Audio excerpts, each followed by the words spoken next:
You have your bug out bags ready to go and your bunkers, if you're privy enough to have one, locked and loaded, because we have some big news to break today, and I can't cram it all into the first minute, so you're going to have to stick with me till the end, all right?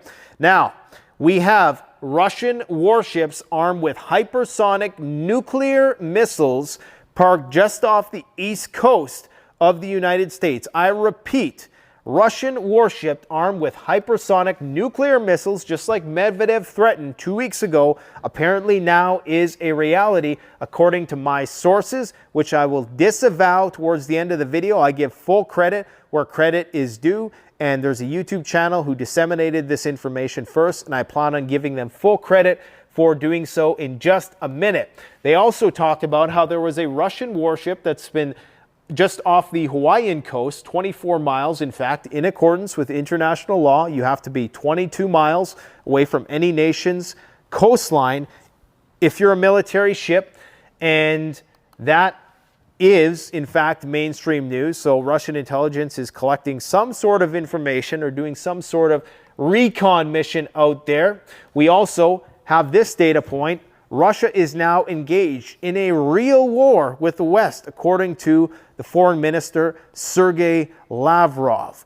Up until this point, it's been considered a hybrid war.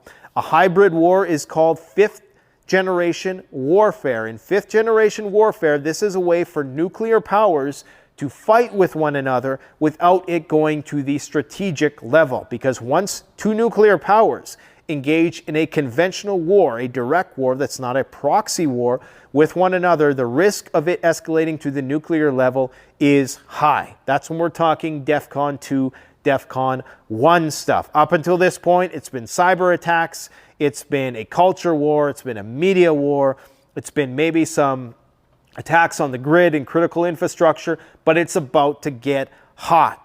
The Russians are now saying, their foreign minister, one of the highest people in their government and the second in command, Dmitry Medvedev, or the second arguably of influence in the country, Medvedev, is saying that this is now a real war with the Russians.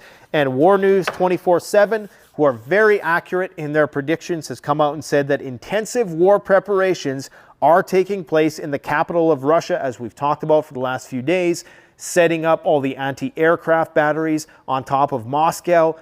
People have no idea how big this is, and I don't blame you, because if you go outside right now, if you turn on the TV, you are not going to hear about any of this, and that's the scary part, is that a lot of people are going to be late to the party for this one. So if this is a big game of musical chairs,